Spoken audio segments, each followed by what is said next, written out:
पुण्यामध्ये निकालाआधीच महाविकास आघाडीच्या उमेदवारांच्या विजयाचे बॅनर्स लागले।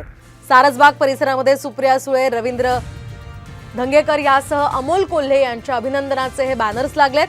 तर विजयाचा गुलाल आमचाच आहे असा उल्लेख या बॅनरवर करण्यात आलाय। आबा बागुल मित्र परिवाराने लावलेले हे बॅनर सध्या पुणेकरांचं लक्ष वेधून घेत आहे।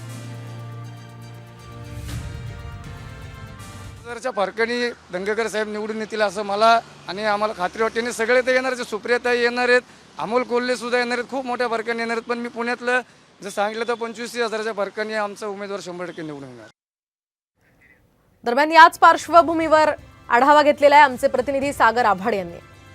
पुण्यात निवडणुकीचा निकाल लागण्याआधीच पुण्यातील सारसबाग परिसरामध्ये काँग्रेसचे नेते आहेत आबा बागुल यांच्या मित्रपरिवाराने एक पोस्टर लावलेलं आहे। यावरती बारामती लोकसभा मतदारसंघाच्या सुप्रिया सुळे, पुणे लोकसभा मतदारसंघाचे रवींद्र धंगेकर आणि शिरूर लोकसभा मतदारसंघाचे अमोल कोल्हे यांचे फोटो आहेत। त्याचबरोबर गुलाल आमचाच अशा आशयाचा पोस्टर जो आहे तो सध्या सारसबाग परिसरामध्ये पाहायला मिळतोय। ज्यावेळेस मतदान प्रक्रिया संपली 6 नंतर मुरलीधर मोहोळ यांचे पोस्टर जे आहेत ते भाजपच्या नेत्यांनी लावलेले होते आणि त्यानंतर 2 दिवसांनी काँग्रेसचे नेते आहेत त्यांनी संपूर्ण इंडिया फ्रंटचे जे उमेदवार आहेत त्यांच्या विजयाचे पोस्टर आताच लावलेले आहेत।